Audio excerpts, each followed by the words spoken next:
সম্মানিত সুধী মণ্ডলী,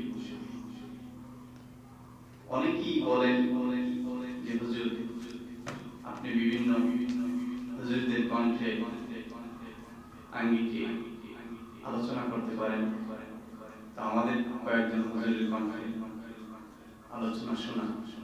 আমি বলতে চাই ভাই, আসলে কণ্ঠগুলো আলাদা, এগুলো মানুষের, কোনো এর ভিতরে মানুষের কোনো হাত নেই। তো তারপর আমাকে অনেক বলার পরে আমি শোনাচ্ছি। হয়তো কেউ আমরা অন্য কিছু মনে করতে পারি। সকলকে আমি অনুরোধ করবো, এটা কেউ অন্য কিছু মনে করবেন না।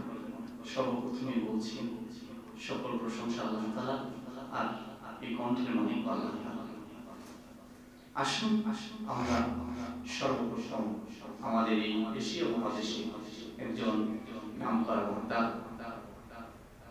জনাব হযরত মাওলানা হাফিজুর রহমান সিদ্দিকী সাহেব, যাকে কুয়াকাটা হুজুর নামে আমরা সকলেই চিনি, সেই হুজুরের কণ্ঠে আমরা প্রথম একটু কথা শুনি। আসুন তিনি প্রথম যুবকদেরকে ডাক দেয়, হে আমার যুবক ভাইরা, হে যুবক ভাই, জীবনে বড় অন্যায় করছো, আর অন্যায় করি না, চলে আসো, ফিরে আসো। হে যুবক, আল্লাহর গোলাম, ভালো করে মনে রাখবি, কখন জানি তোর বাড়ির সামনে মসজিদের খাট, মসজিদের পালকি তোর বাড়ির দরজায় হাজির হয়ে যায়।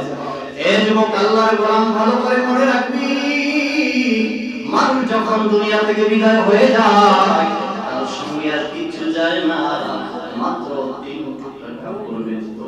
এ ভাই, আমরা দুনিয়াতে যা কিছু কামাই করি না কেন, ইনকাম করি, সবগুলো আমাদের থেকে যাওয়া লাগে।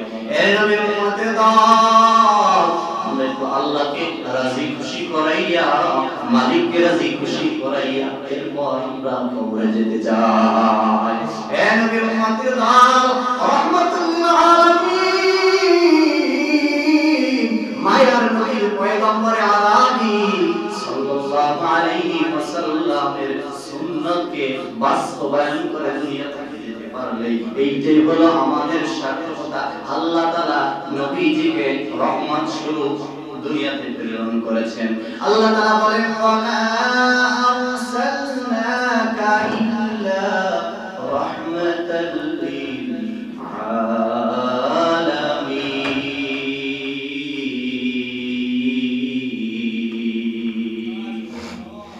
ও নবীজি, আপনাকে আমি রহমত স্বরূপ দুনিয়াতে প্রেরণ করলাম। এ ভাইরা আমার, জগৎ সময় রহমত স্বরূপ আমার নবী, আপনার নবী জনাবে মুহাম্মদুর রাসূলুল্লাহ সাল্লাল্লাহু আলাইহি ওয়াসাল্লাম। আসুন এবার আমরা একটু আমাদের প্রিয়, আমাদের হৃদয়ে যার নামটি অনন্তকালের জন্য স্থান পেয়ে থাকবে, সেটা হলো আন্তর্জাতিক বক্তা আলহাজ হযরত মাওলানা মুহাম্মদ দিলাওয়ার হোসেন সাঈদী, শহীদ আল্লামা দিলাওয়ার হোসেন সাঈদী। তিনি এরকম চমৎকার করে বলেন, রাব্বানা যালামনা আনফুসানা ওয়া ইল্লাম তাগফির লানা ওয়া তারহামনা লানাকুনান্না মিনাল খাসিরিন। রাব্বানা লা তুযিগ কুলুবানা বা'দা ইয হাদাইতানা ওয়া হাব লানা মিন লাদুনকা রাহমাতান ইন্নাকা আনতাল ওয়াহ্হাব। রাব্বানা আতিনা ফিদ দুনিয়া হাসানাতাও ওয়া ফিল আখিরাতি হাসানাতাও ওয়া কিনা আযাবান নার। আয় আল্লাহ, প্রিয় ভাইরা আমার, আল্লাহ রাব্বুল আলামিন যদি তোমাকে আমাকে মাফ না করেন, তাহলে কারো পক্ষে সম্ভব নয় আসলে ময়দান পাড়ি দিয়ে আল্লাহর জান্নাতে যাওয়া। প্রিয় ভাই সব, আসুন সেই মালিকের কাছে আমরা ফিরে যাব। সেই মালিক যদি আমাকে মাফ না করে, আপনাকে আমাকে ক্ষমা না করে, আর পাওয়ার কোনো রাস্তা নাই। আল্লাহ রাব্বুল আলামিন কি চমৎকার করে বলেছেন, আল্লাহু আলা বিযাল্লামিল লিল আবিদ। আমি কোন বান্দার উপরে জুলুমকারী নই, আমি কোন বান্দার উপরে কিছু জুলুম করে দেই না। আমাদের জনস্থলে যত তার বিপদ আপদ বালা মুসিবত এগুলো আমরা দেখতে পাই, এগুলো আল্লাহ পাক বলেন যে যাহারাল ফাসাদু ফিল বাররি ওয়াল বাহরি বিমা কাসাবাত আইদিন নাস। মানুষগুলো নিজেদের হাতের কামাই করে এই জল এবং স্থলে সব বিপদ আপদ বালা মুসিবতগুলো এনেছে। এজন্য আমরা সেই আল্লাহ পাকের হুকুম পালন করে আল্লাহ পাকের অবাধ্যতা থেকে আমরা সকলে খালেস থাকবো, পৃথক থাকবো। আল্লাহ তাআলা আমাদের তৌফিক দান করুন। আসুন আমাদের এই যে বাংলাদেশের পূর্ব অঞ্চলে আমরা অনেকেই চিনি যে চরমনায় আমিরুল মুজাহিদিন হযরত মাওলানা মুহাম্মদ মুফতি রেজাউল করিম দামাত বারাকাতুহুল আলিয়া, তিনি চমৎকার করে এভাবে দেখেন, বাবারা ও বাবারা, মনে করলা দুনিয়াটাই তোমার জন্য সবচেয়ে বড় একটা মহান। বাবা দুনিয়ায় মায়ায় পড়ে, দুনিয়ার মায়ায় পড়ে তুমি আল্লাহকে ভুলে গিয়েছো, নবীজিকে ভুলে গিয়েছো। বাবা কবরে আর আল্লাহ রাসূল ছাড়া তোমার সাথী কেউ হবে না।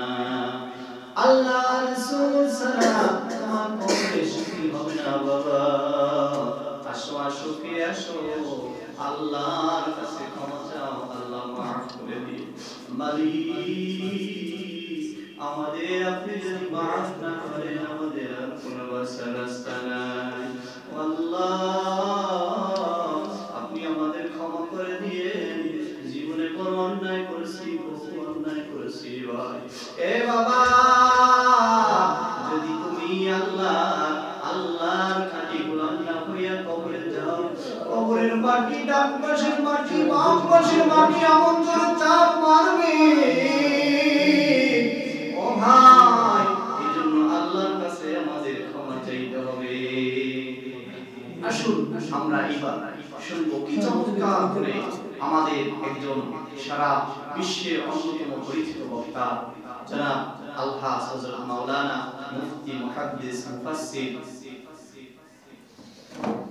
ওসমান গনি সালেহী সাহেব, তিনি কি চমৎকার করে আমাদেরকে রাসূল পাক সাল্লাল্লাহু আলাইহি ওয়াসাল্লামের মুখে মিশ্রিত বাণীগুলো চমৎকার করে সার্সিনেশনের সহ সারা বিশ্বের বিভিন্ন দেশের তিনি এভাবে চমৎকার করে বলেন, আন আবি হুরায়রা রাদিয়াল্লাহু তাআলা আনহু ক্বালা ক্বালা রাসূলুল্লাহ সাল্লাল্লাহু আলাইহি ওয়াসাল্লাম সাবাতুন ইউজিল্লুহুমুল্লাহু ফি জিল্লিহি ইয়াওমা লা জিল্লা ইল্লা জিল্লুহু, ইমামুন আদিলুন ওয়া শাবুন নাশা ফি ইবাদাতিল্লাহ, রাজুলুন কলবুহু মুআল্লাকাতুন বিল মাহদিরি ইজা ফারাজা মিনহু হাত্তা ইয়াউদু ইলাইহি, রাজুলানি আহাব্বা ফিল্লাহি ইজমা আলাইহি ওয়া তাবারাক আলাইহি, রাজুলুন যাকারাল্লাহু খালিয়ান ফাফাদাত আইনাহু, রাজুলুন দাআতুহু ইমরাতুন যাতা হাসাবিন ওয়া জামালিন ফাকালা ইন্নী আখাফুল্লাহ। আল্লাহু আকবার।